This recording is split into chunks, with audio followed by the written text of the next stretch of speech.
apa lagi? Mereka itu sudah tahu kita luar dalam A sampai Z. Saya tanya ke kita semua.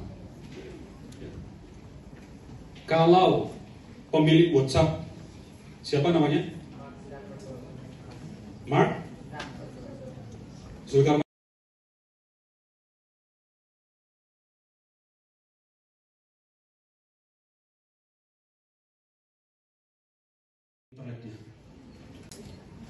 Hentikan BTS Huawei itu. Wassalam Indonesia di Pulau Jawa.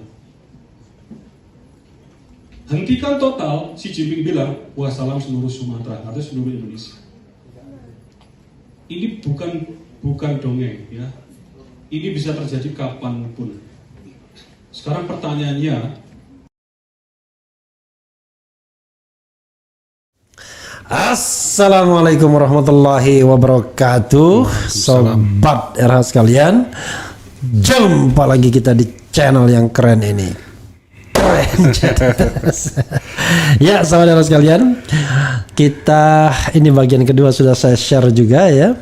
Kita masih dengan Ketua Umum Partai Umat Ridho Rahmadi. Assalamualaikum warahmatullahi wabarakatuh. Bro, soalnya kalau beliau tangan kiri karena memang tangan kanannya terhalang. Jadi bukan sengaja tangan kiri ya. Oke, ini saya kira bidang Anda ya, bidang Bung Ridho bener nih. Yeah. Kedaulatan digital. Jadi sobat era sekalian harus lihat nih, karena ini hal yang menarik tentunya ya. Misalnya fenomena Gojek lah, fenomena apa yang orang bisa investasi tapi yang dicari bukan keuntungan realnya tapi database-nya. Waduh. Lalu orang masuk ke sini macam-macam lah, termasuk ini platform ini juga platform yang dimana kita belum tentu berdaulat. Ya. Sesuka-suka dia aja, mau take down ya kan, mau melarang, mau close down bahkan ya. Oke, silakan Bung Ridho, mau mulai dari mana saya tidak tahu. It's up to you. This is your time ya kan. Oke. Ya, makasih Bang Refli. Oke. Jadi sekarang kita hidup dalam era digitalisasi. Oke. Digitalisasi itu era yang transformatif. Oke. Artinya mentransformasi kehidupan kita ke dalam dua kemungkinan. Sisi yang baik, sisi yang terang, dan sisi yang jelek, ya sisi negatif ya. Nah, yang sejauh ini kita rasakan ya, sejauh ini kita aware, kita sadari, itu memang lebih banyak sisi terangnya. Oke. Kita terbantu dengan berbagai macam kemajuan-kemajuan digital. Karena memang lebih efektif sekarang kita komunikasi. Paling gampang internet lah itu ya. Ya, internet itu. Paling ya, gampang, internet ya? adalah dunia digital kita itu. Ya, sekarang jarak yang jauh itu bisa dilipat seakan-akan dengan cukup berkirim pesan itu yang nggak perlu lagi interlokal dulu. Nggak perlu interlokal ke wartel ya, wartel ataupun kirim surat pakai perangko dan segala macam. Sekarang langsung real time bisa sampai.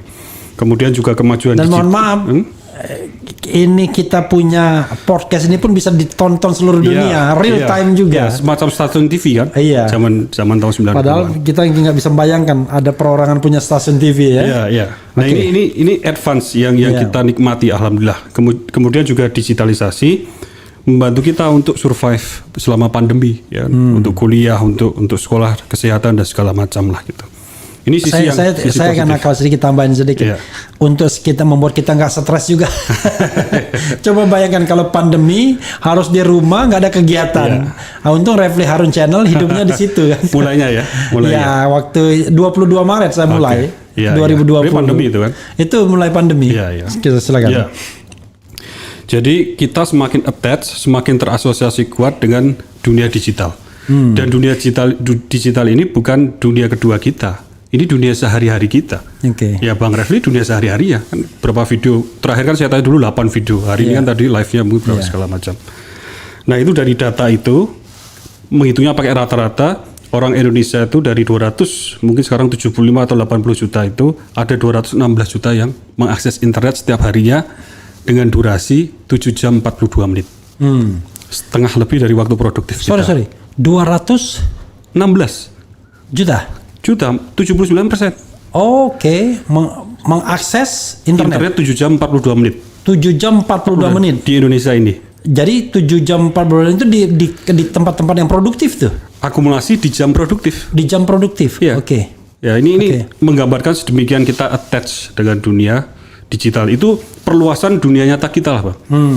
Beberapa aktivitas itu bahkan sekarang completely sudah di dunia digital. Surat menyurat sudah berpindah dan segala macam kan. Ada yang hybrid harus dilakukan di dua nyata dan digital. Dan, atau misalnya saya mau bercanda, kita digaji dengan orang yang kita tidak pernah tahu mukanya apa, mukanya kayak apa. Bisa. Nah, ini kan contohnya ya. Iya. Ya. Kalau dulu kan kita tahu tuan kita siapa, bos kita siapa. Ini nggak ngerti kita. Iya. Oke, silakan go ahead. Semakin mungkin kita lihat 5 tahun, 10 tahun ke depan proyeksinya semakin kita terdigitalisasi. Ya, jadi semakin attach lah kita. Nah, sekarang tadi saya sampaikan sisi terangnya, sisi positifnya yang kita nikmati, kita lalui ya tiap hari. Ya, ini sedikit guyonan. Jadi sekarang ini 216 juta penduduk Indonesia, artinya sebagian besar penduduk Indonesia. Itu kalau bangun tidur, ya itu wajahnya bercahaya, Bang. Ya bukan cahaya ilahi ya, tapi cahaya HP itu. Karena saking selalu mencari HP ya dengan sosmednya. Jangan salah, waktu Anies ditanya.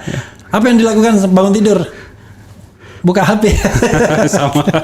Oke, sama. Iya. Everybody mungkin jangan-jangan. Oke, silakan. Nah, tapi sekarang tadi saya sampaikan ini transformatif. Transformasi ke sisi positifnya tadi kita bahas. Efektivitas komunikasi ya semakin cepat, nyaman dan segala macam. Itu currency di dunia digital, kenyamanan dan keefektifan.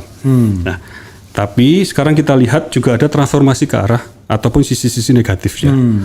Nah, yang pertama, yang sifatnya negatif, ya konten-konten negatif, pornografi. Terbayangkah kita ini data tahun 2017 bahwa ternyata anak muda Indonesia itu terpapar pornografi ketika umurnya 11 tahun. 11 tahun. 11 tahun, ya itu baru SD. Itu 2017. Sebelum pandemi. Saya yakin pandemi akan menaikkan grafiknya secara eksponensial. Menaikkan rating pornografi ya. Gitu. Jadi tidak heran kalau calon presiden bilang juga begitu ya. Nah, itu. Itu pornografi harus sesuatu yang kita basmi karena merusak otak kita kan itu dan segala macam. Itu bahkan kalau di barat pornografi kecanduan digital ya, termasuk pornografi tadi itu dikategorikan sama dengan kecanduan substance dengan narkoba itu. I see. Yang lain-lain ya termasuk judi online, pinjaman online. Kita mendengar tidak 1-2 kasus yang hingga bunuh diri atau membunuh adik angkatan karena tagihan dan segala macam. Nah, ini dan segala macam lah, flexing ya, budaya hidup yang materialistik ya, hedon dan segala macam. Ini tidak kita antisipasi ya, belum kita antisipasi. Kenapa? Karena tidak ada aturan dan tidak ada yang mengatur. Tidak ada aktornya, kita tidak definisikan apa saja siapa yang harusnya punya otoritas dan segala macam seperti dunia nyata kita ini. Jadi aturannya ikut siapa yang punya infrastruktur digital itu pertama, dan siapa yang punya aplikasi-aplikasi digital yang kita pakai. Nah, sekarang saya lanjutkan lagi.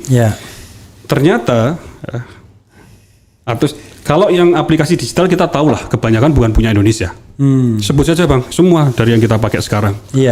Dari yang untuk berkirim pesan. Nyebut nama nggak apa ya sini ya? Nggak apa-apa. WhatsApp ya? Orang udah tahu semua. Orang udah tahu semua kan. Instagram itu punya Barat, TikTok punya China.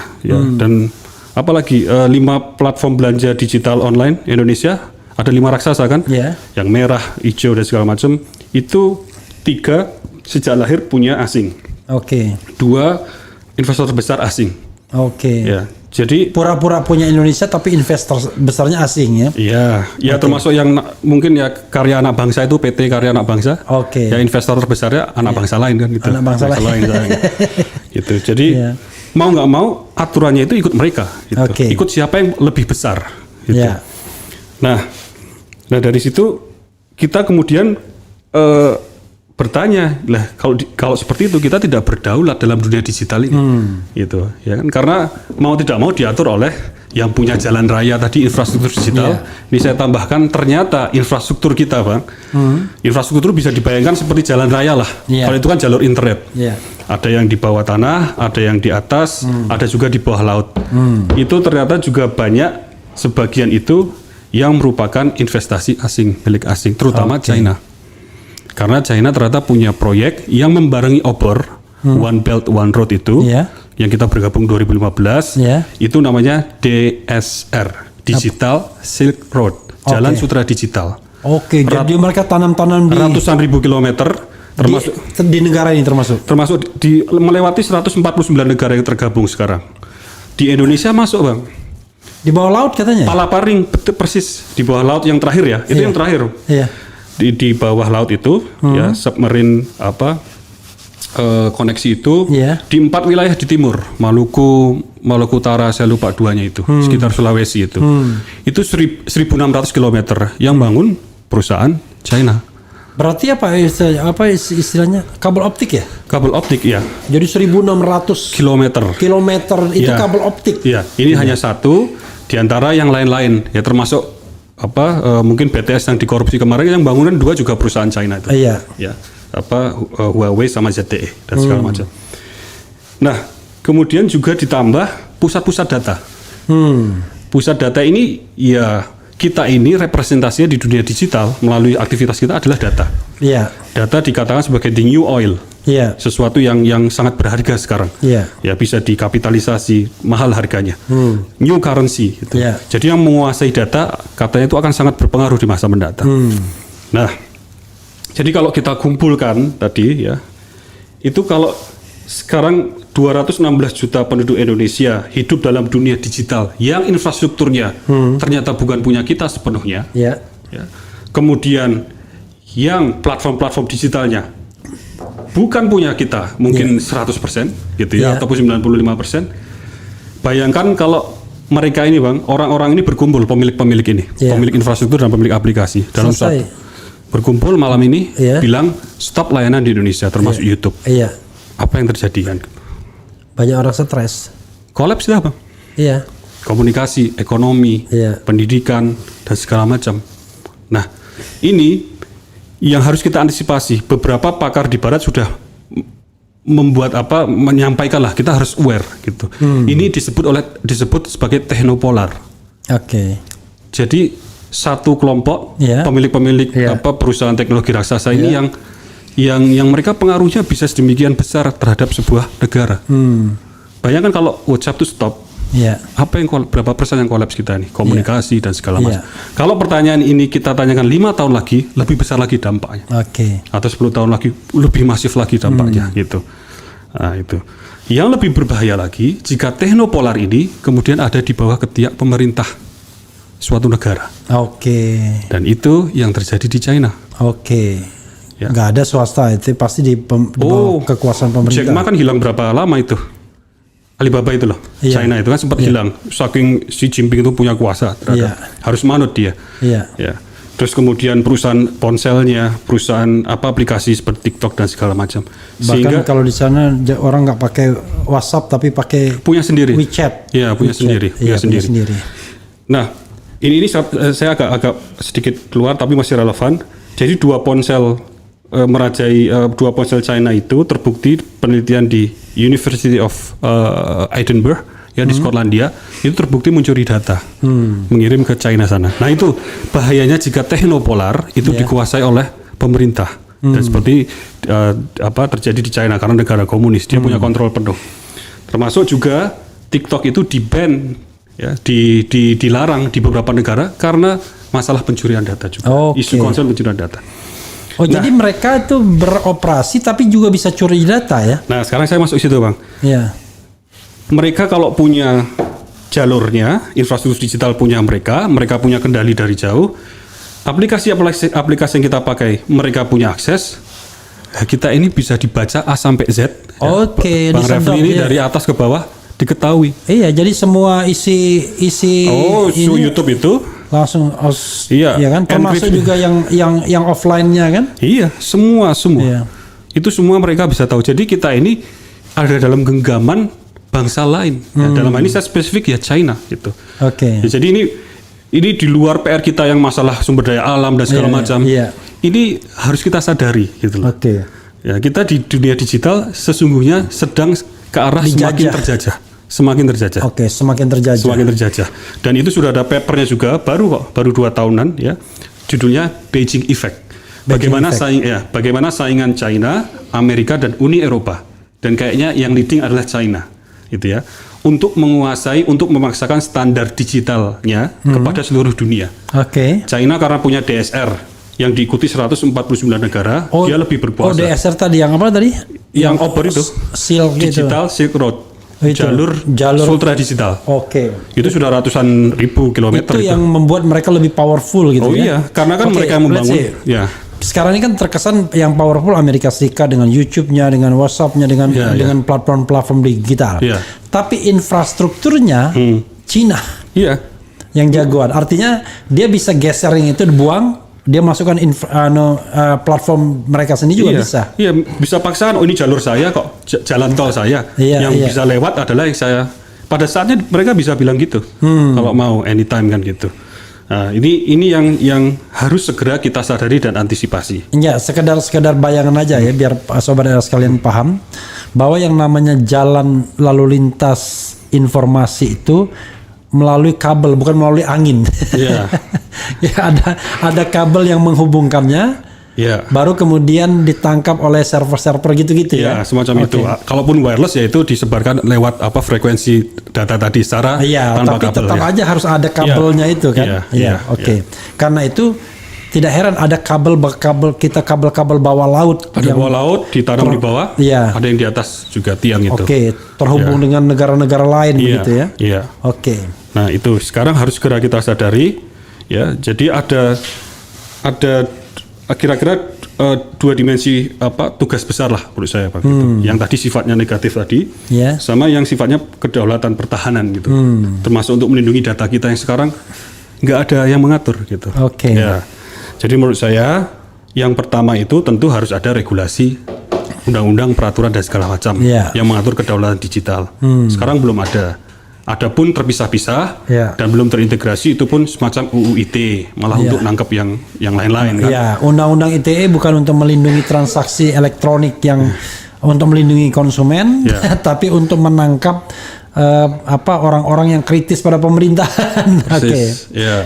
Ada juga UU perlindungan data pribadi masih berserakan.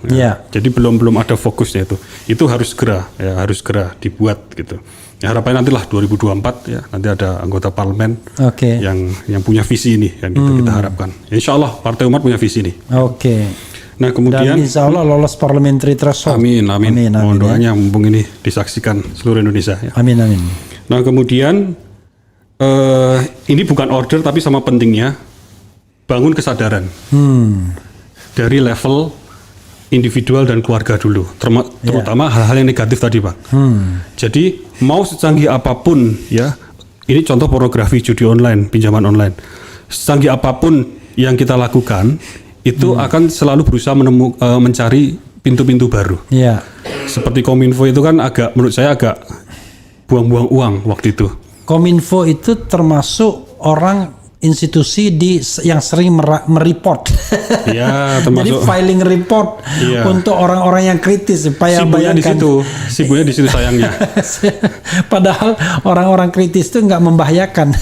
Dan yang pornografi itu malah anggaran 200 miliar tapi pornografi masih dengan mudah diakses dengan jalan-jalan VPN, warp dan segala macam. Gitu. Jadi ini nggak tepat contoh-contoh ya yang dilakukan. Jadi harus pertama bangun kesadaran ya, kemudian di level keluarga itu ya mulai menata begitulah.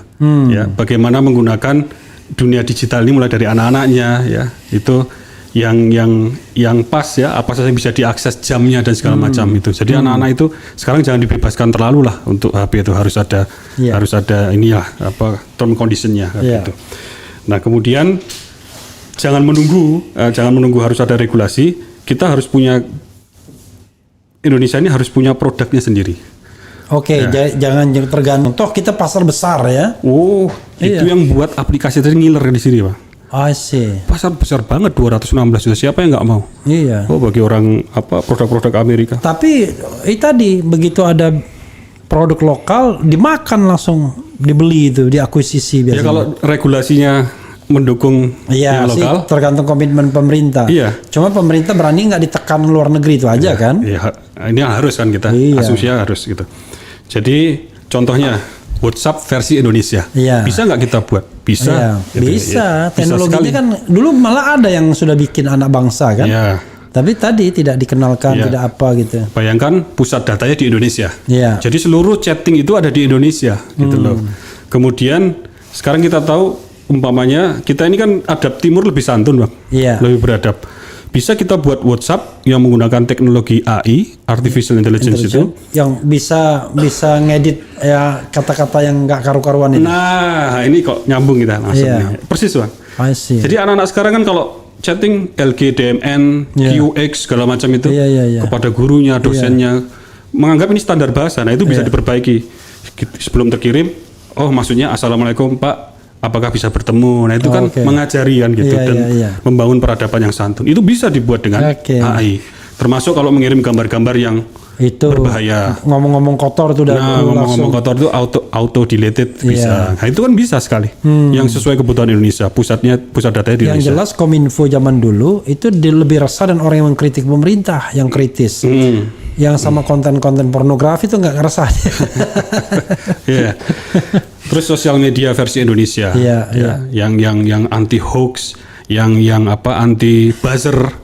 Kan Ya saya membayangkan misalnya ya ada semacam YouTube ini versi Indonesia Nah. kan bagus banget sebenarnya Iya. kan. Jadi mereka diberikan pengertian atau kita minta dia harus ada yang YouTube Indonesianya Iya. yang memang betul-betul versi Indonesia tunduk pada regulasi Indonesia misalnya kan. Nah, itu yang coba dilakukan beberapa negara juga. Iya. Pusat data harus di Indonesia. Silahkan aplikasimu di Indonesia, tapi Iya. pusat data harus di Indonesia dan segala Iya, macam. Itu seperti gitu. itu juga bisa. Ya. Kita pasarnya gede begini kan. Iya. Gila-gilaan Belum pasar lagi kita. berbicara pasar ponsel. Kenapa kita nggak buat sendiri? Iya. Ya. Terus belanja online itu, Bang, tahun 2021 nilainya 401 triliun rupiah. Tapi 90% produk yang beredar adalah 401 triliun triliun. rupiah. Itu sama dengan 2021. cicilan utang luar negeri kita itu. Bunganya. Bunganya doang. Bunganya saja. Iya. Iya. Gitu. Itu 401 atau 403 itu. Tapi 90% produk yang beredar Dibeli. adalah impor. Impor. Kebanyakan dari China. Jadi ya 90% dari 400 triliun hanya mampir saja di Indonesia. Iya. Kita rest area ya. I Hanya see. alas saja ekonomi komprador lah ya. Iya. Kemudian kembali lagi ke sana. Apalagi digital, uang bisa terbang kemana-mana Nah, cepat apalagi sekali. digital. Kemudian kita hanya bayar pajak. Masyarakat jadi konsumtif, hedon, bayar pajak 3 triliun 2021. Pajak itu belanja Saya digital. membayangkan misalnya ya, kan kita suruh bayar tuh. Kan kita punya bank bayar kemana gitu. Kan dia bisa pakai bank luar negeri ya. Atau dia bank perwakilan dia di sini kan. Iya, bisa. Artinya kan uangnya kan dia sedot terus di sini. Iya. Jadi secara tidak langsung kita bisa aja suatu saat nanti dia bukanya bank-bank asing perwakilan mereka aja nanti. Kalau Iya. untuk transaksi itu, Iya. misalnya kerjasama dengan bank lokal kita. Jadi kalau misalnya Anda mau bayar, Harus ya dengan bank itu, tapi bank lokal Indonesia udah diajak kerjasama. harus dilibatkan gitu. Gitu. Ya. Nah, jadi gitu, Bang. Jadi kita buat aplikasi-aplikasi yang benar-benar made in Indonesia, menjaga data jangan sampai dikuasai asing ya. Kemudian ya membangun peradaban digital Indonesia yang santun ya, yang beradab, itu kan memungkinkan sekali. Indonesia ini pasar yang besar gitu. Ya. Apalagi kalau saya kaitkan dengan yang sering saya katakan, kita membentuk a religious society ya. Ya. Masyarakat yang religius. Ya. Karena saya percaya, nitip ke umat lah, saya percaya bahwa problem kita kemiskinan, pengangguran itu bisa kita entaskan 75% kalau terbentuk masyarakat yang religius. Kenapa? A religious society itu kan tidak akan membiarkan tetangganya kelaparan. Ya. Kalau ini kan bisa ada tetangga yang mati kelaparan karena kita individual semua kan. Gitu. Nah, selebihnya berarti peran pemerintah kan. Bagaimana dia melakukan redistribusi aset dan lain sebagainya. Dan itu semua memungkinkan ya kita dorong dengan digitalisasi yang versi Indonesia tadi. Oke. Dan ini kita belum bicara kemajuan AI lagi ya itu. Ini AI ini ya mirip ini juga ya. Cuman dia akan menjadi daya dorong yang lebih lagi. Mempercepat transformasi tadi kan, transformatif tadi. Baik ke sisi yang positif juga ke sisi negatif. Ya. Kalau kita bicara artificial intelligence ini suatu saat banyak mengurangi tenaga kerja dong. Banyak. Karena Bidang apa misalnya yang sudah banyak? Kesehatan. Jadi sekarang model-model AI itu itu sudah bisa berbicara secara fluent seperti menggunakan natural language seperti manusia. Oke. Ya. Jadi two-way traffic sudah. Iya, ya sudah bisa seperti inilah gitu. Oke. Kemudian kemarin kan ChatGPT yang heboh tuh, ya. Itu bisa bahkan kita minta buat khotbah Jumat segala macam, ya, outline skripsi ya di tes itu hasilnya bagus sekali. Bahkan kemarin tahun ini itu para pakar-pakar AI dunia dan juga CEO ya bergerak AI itu, Google dan segala macam, itu kalau namanya yang menerima Nobel Prize-nya Computer Science lah. Ya seperti Yoshua Bengio Jeffrey itu berkumpul kemudian menandatangani sepakat bahwa kita harus memitigasi kemungkinan kepunahan peradaban kita karena AI. Oke. Kita perlu berkumpul gitu. Perusahaan-perusahaan besar yang sadar Bang, ya, itu ada yang menahan untuk merilis aplikasi AI mereka karena cemas. Mereka khawatir, takut gitu loh. Itu kan kayak film apa ya? Ini mohon maaf Bung ya. Maaf, hubungan suami istri pun tidak lagi pakai tidak lagi pakai seperti bisa jadi cuma pakai gelombang suara. Iya, ada konsep namanya pervasive computing tuh. Iya. Jadi kita bisa berpelukan dari jauh dan segala macam itu. Itu ada konsep pervasive computing gabung dengan AI, seperti itu akan hasil. Metaverse apa itu? Ya, itu kan kemarin terakhir metaverse itu kan mencoba menghidupkan orang yang meninggal. Hidup di alam metaverse itu. Itu idenya si Mark kemarin terakhir. Nah, itu. Jadi ini semakin yang dalam dunia yang tidak kita bayangkan secepat ini, ya gitu. Nah, kita tadi masih tahap yang lebih ke hal-hal yang konten negatif. Ini kan masih belum terlalu AI itu. Ya. Kemudian penguasaan data itu dulu yang menurut saya harus segera diregulasi gitu. Ini harus segera. Ini tidak hanya untuk Indonesia Bang. Jadi ini tantangan global. Gitu. Beberapa negara, ya, contoh realnya di Eropa Barat, Swedia, tahun ini itu meniadakan pemerintahnya itu penggunaan segala macam perangkat digital untuk anak SD. Mereka kembali ke pena dan kertas karena menyadari ini semua. Iya, lama-lama orang kan nggak lagi punya kemampuan menghitung, tidak lagi punya kemampuan menulis yang baik, ya kan? Dan engagementnya terhadap dunia digital yang anak SD mungkin belum bisa manage dengan wise, dengan bijaksana kan. Dia kan pasti anak SD itu kan impulsif, lebih senang gunakan terus kok dilarang marah dan segala macam. Jadi dan juga mereka tidak bisa mengontrol kata-kata mereka kan. Iya, termasuk pornografi tadi di Indonesia. Umur 11 tahun. Jadi itu Bang ya, yang maksud saya kenapa kita perlu ya sekarang aware tentang kedaulatan digital. Jadi kedaulatan digital di sini artinya kita punya kontrol ya secara utuh terhadap dunia digital kita. Ya, data kita ini kita yang punya ya. Kemudian aplikasi-aplikasi yang kita gunakan sesuai kebutuhan kita dan segala macam yang membangun peradaban kita, yang membangun kesejahteraan kita. Tadi contohnya platform belanja digital itu bisa kita buat yang serupa. Saya sudah pernah ditawar itu aplikasi bagus sekali, tinggal kita kasih nama namanya pasar umat atau pasar pasar rakyat gitu ya. Persis yang kita punya itu, yang kita sering gunakan lah ya untuk belanja online. Yang bedanya apa? Ya kita paksakan sekarang kita balik. Kalau di sana 90% produk asing, di sini 90% harus dalam negeri dan UMKM. Bisa sekali, gitu. Nah intinya sebenarnya will, ya, political will, ya goodwill juga dari berbagai macam pihak. Bisa setuju awalnya memang political will karena harus ada regulasi. Harus ada keinginan pemerintah untuk. Ya, cuman di sisi yang membangun tadi tidak harus menunggu pemerintah membangun aplikasi-aplikasi tadi. Itu by inisiatif masyarakat gitu. Nah, ini kita kemarin tapi kalau nggak dilindungi oleh pemerintah itu hilang, dimakan terus dia. Betul, kalau itu sudah jadi harus ada regulasi yang mengutamakan pakai ini semua gitu. Pakai ini gitu. Karena pusat datanya di Indonesia dan segala macam. Nah, kita menginisiasi nih, Pak. Kemarin gerakan namanya Daulat Digital. Ya, ini gerakan yang harapannya luas baru mau di launching bulan ini ya, Daulat Digital. Jadi intinya membangun awareness, kesadaran masyarakat tentang kedaulatan digital. Kedua, mengumpulkan anak-anak muda terutama yang natif digital ini untuk bergabung. Nggak harus backgroundnya computer science atau informatics, nggak harus apapun, karena ada tim konsep, ada tim invent, ada tim develop, memang ya, berbagai macam tim. Nah ini akan kita lakukan roadshow lah. Kemarin kita sudah cicil ketika saya ke Sumatera dan beberapa tempat itu. Ini harapannya banyak bergabung, ya kemudian gerakan membesar, lahirlah di situ nanti aplikasi-aplikasi itu, Bang. Harapannya itu. Nah kita juga akan mengadakan hackathon.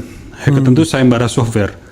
Itu biasa istilahnya biasanya dalam 24 jam berkumpul tuh tim-tim develop itu biasanya ya coding-coding itu dikasih waktu 24 jam untuk silahkan develop sesuai konsep tema yang dilombakan.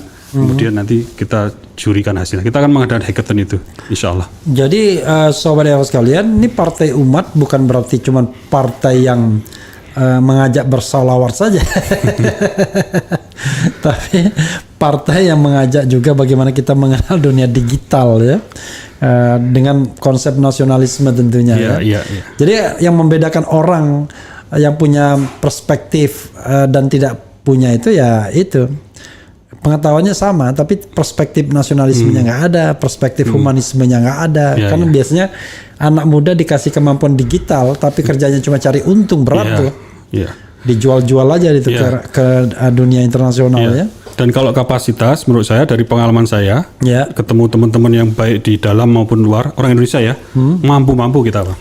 Iya, karena nggak sedikit ketemu teman saya itu yang kerja di perusahaan besar tuh yang Facebook kayak yang kadang-kadang begini, Bung ya, ini mohon maaf nih, bahkan yang penguasa sendiri juga tukang jual, dia biasa bangun platform digital, begitu platform itu sudah ngetop, kemudian sudah mengumpulkan database masyarakat Indonesia, data penting loh itu, data penting kan, data penting kan, kita alamat kita, kerjaan kita, semuanya ada di situ. Dan bocor kan? Iya, lalu tiba-tiba dijual ke luar negeri, ada dan bocor juga, Pak.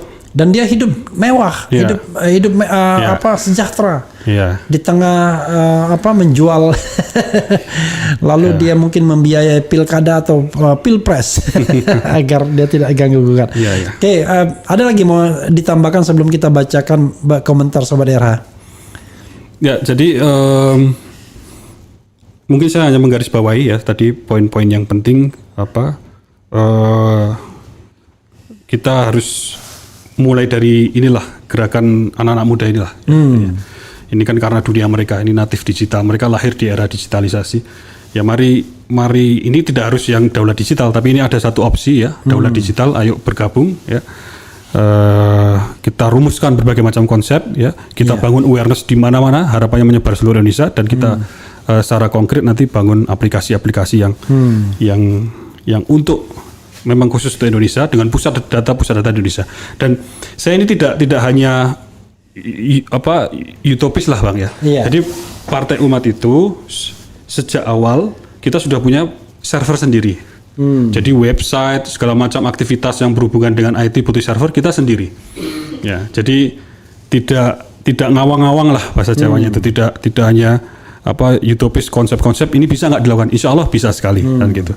Bahkan kita dulu pernah presentasi di KPU, ini loh satu konsep untuk pencoblosan yang bisa bisa menghemat 100 triliun itu loh. Kita pernah presentasikan depan komisioner itu dengan teknologi blockchain tadi yang di TPS dengan itu segala macam. Ya, tapi presentasi saja. Tapi nggak tertarik biasanya? Kayaknya enggak, karena nggak ada lagi follow up sampai sekarang. Ya mereka bilang ini regulasi yang kita harus melakukan PKPU dan segala macam. Ini wilayahnya yang lain. Jadi itu coba kita singgung sedikit. Itu penghitungan suara dengan blockchain itu maksudnya seperti apa sih? Yes. Blockchain itu cara organisasi data supaya aman. Dia desentralisasi. Sekarang rata-rata data kita itu semua centralized di satu pusat data atau dua pusat data. Begitu pusat data itu diserang, mati lampu ini tewas. Tapi kalau data tersebut direplicate di banyak pusat-pusat data yang komunikasinya itu sangat mathematically strongly encrypted, makanya dia dibilang blockchain. Ya, jadi blok-blok data. bloknya itu bentuknya komputer server, Bang. Bukan komputer server yang harus mahal itu. Komputer biasa juga bisa jadi server kalau kita speknya dengan benar mengaturnya. Nah, itu setiap ada perubahan harus disepakati oleh chain tersebut. Aman sekali, Bang. Jadi konsep itu. Nah, itu yang kemarin kita usulkan, dan itu bisa menghemat pencetakan kertas, tinta. Ini untuk penghitungan suara ya? Untuk nyoblos. Untuk nyoblos juga? Nyoblos ya, dan perhitungannya. Bisa lebih real time. Tidak perlu kita kan yang paling besar kemarin kan gaji yang di lapangan itu loh. Ya, honor-honor itu kan besar. Sekarang dinaikkan lagi. Nah, kemarin kita simulasinya benar-benar kita akurat kok, pakai yang perencanaan 2024. Kita bisa menghemat seratusan lah ya triliun itu. Orang Indonesia ini biasanya menghemat nggak suka dia kalau pejabatnya. Ya, ini bingung. Karena nggak gimana goyang-goyang. Ya. Tapi itu proven itu ya. Proven dong. Blockchain sudah proven ya. Ya ini tapi untuk proses penghitungan suara maksud saya. Jadi kan yang pakai teknologi blockchain ini seperti Bitcoin, ya ini terlepas boleh enggaknya ya. Jadi kan secara security ya, secara efektivitas kan proven dan gitu contohnya. Dan banyak lagi. Tapi memang begini ya saudara sekalian, kenapa negara lain tidak berkepentingan terhadap yang penghitungan blockchain ini? Karena mereka itu nggak agak berbeda dengan kita. Amerika kan nggak membutuhkan itu karena sistemnya sistem distrik atau mayoritarian, sehingga penghitungan itu cuma muter di situ aja selesai. Kalau kita kan karena sistem proporsional harus diangkut ke tingkat nasional kan. Kemarin saya cukup optimis sebenarnya waktu presentasi saya bilang kalau pertanyaannya adalah sinyal di wilayah-wilayah gelap atau tidak ada internet. Kan blank spot kan ada proyeknya Kominfo waktu itu kan belum ada korupsi itu. Kan 12.000 desa akan tercover waktu itu rencana itu. Ya, tapi ya ternyata korupsi juga ini. Jadi, memang penyakit bangsa ini apapun perencanaannya itu sudah mahal, kedua dikorupsi pula bayangkan. Jadi tidak ada lagi cetak-cetak itu kalau kita menggunakan yang digital itu tadi ya. Bahkan sebenarnya kalau kita bicara environmental perspective jadi green election persis. Iya, gitu. Persis. Nggak ada lagi. Servernya kemarin kita simulasikan hanya butuh mungkin satu provinsi, mungkin satu gitu bisa. Terus nanti Bang, ini juga mereplikasi pemilu 99. Kita libatkan partai politik itu untuk dibalik server-server tersebut. Jadi kalau ada perubahan data, mereka bisa harus sepakat semua. Tidak hanya mesin. Tapi Bung Rido terlalu lurus soalnya. Wilayah gelap itu tetap dipertahankan. Karena kalau wilayah transparan semua, maka yang menang itu memang tidak bisa lagi diutak-atik. Tapi insya Allah ada alternatif lah ini gitu ya. Semoga lah nanti di masa mendatang. Kita harus kalau kita tidak maju, tidak mau transparan, ya besok kita hancur sendiri. Ya, kemarin kita simulasikan kalau menghematnya sekian 100 triliun itu bisa bangun kampus sekian. Memberi beasiswa untuk sekian ratus ribu atau sekian juta mahasiswa sampai lulus. Kalau gitu Bung Rido nggak jauh-jauh tuh kereta cepat itu yang harus bayar 226 miliar per bulan ke China selama 30 tahun itu orang mikir bisa bikin apa aja itu. Ya. Coba kita bacakan beberapa komentar ya. Lama-lama kelihatannya kita maju tapi pintar-pintar bodoh gitu jadi ya. Kita wah keren tuh kereta api cepat, tapi kita harus utang 26 ada yang bilang 229, ada yang bilang 226 lah. 226 miliar per bulan selama 30 tahun kita harus bayar ke China. Makanya orang bilang yang hidden debt itu segala kan. Salam perubahan, Partai Umat masih modal omdo. Wah, katanya modal omong doang. Tapi nggak perlu diregulate. Ini memang ada 1-2 buzzer di sini. Saya pelihara buzzer juga. Maksudnya saya pelihara, nggak saya kick out mereka, biarin aja mereka komentar di sini ya. Amin. Salam perubahan. Kemudian Anies mau salam perubahan. Amin. Lagi IKN pasti dilanjutkan Pak Ganjar. Wah, apalagi. Salam perubahan, kereta ada yang selalu ada, tapi kehadirannya sama sekali nggak berguna untuk bangsa dan negara, agama, malah hanya jadi sampah masyarakat. Nyadar, kiamat sudah dekat, segera tobat. Apa maksudnya ini? The best kok utang yang nanggung rakyat. Saya sengaja bacakan ini ya, saudara sekalian, dan juga kepada Bung Rido, saking masyarakat kita ini nggak paham yang hal-hal seperti itu, kadang-kadang bagaimana menyerapnya itu masih barang mewah bagi dia. Bilang AI apa sih? Ya kan? Taunya IA, insya Allah. Kalau AI, makanya ini harus sering disampaikan, tentu dengan bahasa yang lebih. Ya, sebenarnya mereka itu sudah part of his life, ya kan, their life. Tapi persoalannya adalah ketika kita omongkan, iya ya. Padahal itu handphone itu udah kehidupan mereka sehari-hari. Tapi dalam 2 bulan ini kan saya menyampaikan ini dari forum ke forum. Di wilayah agak pelosok itu juga, ya, anak muda dan juga. Insya Allah nyambung, Bang. Karena memang hari-hari mereka gitu loh. Ketika saya kemudian bertanya di tengah, kita merdeka atau terjajah nih sesungguhnya, semua kompak gitu. Jadi ini mungkin belum terrefleksi lah di kolom chatting. Tapi saya yakin ini, Insya Allah. Ini ada juga, ini kayaknya IDN 1999 ini keren juga nih. Terkait usul Partai Umat untuk mematikan VPN.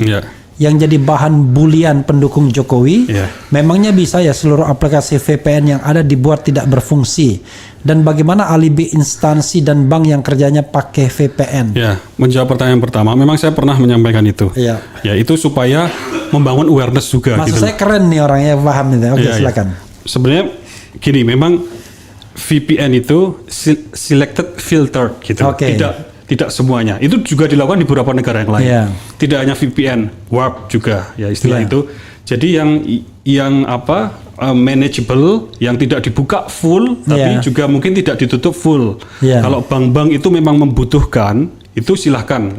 Tapi dalam pengalaman kita, kalau klien umum ke bank memang justru dilarang kan pakai VPN. Biasanya kalau urusan seperti kampus untuk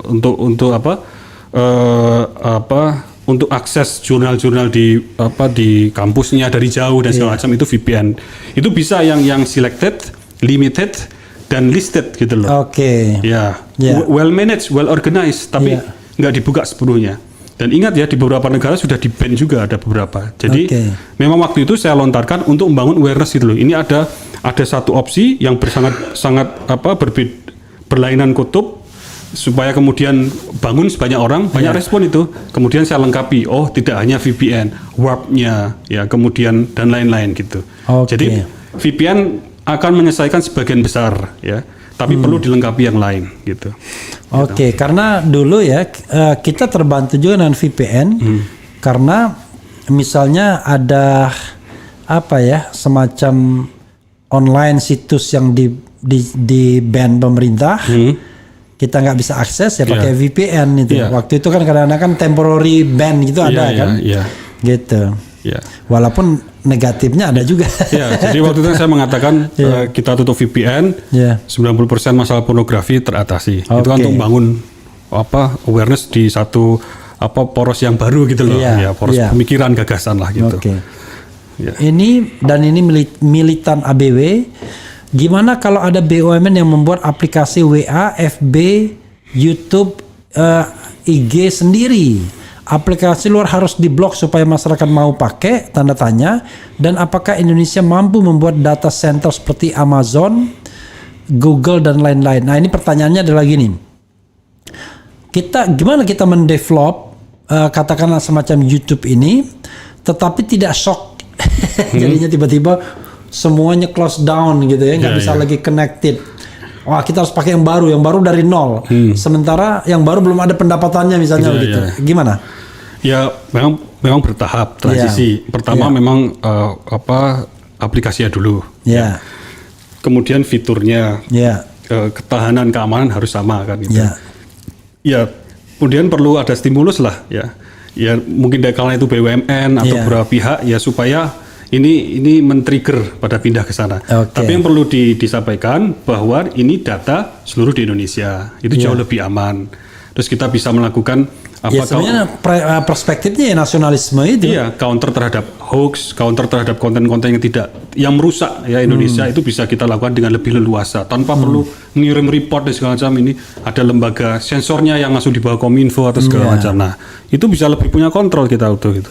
Itu jauh lebih besar manfaatnya. Tapi begini, Bung, kalau kita serahkan itu kepada pilihannya adalah kita menyerahkan leher kita pada kedaulatan internasional atau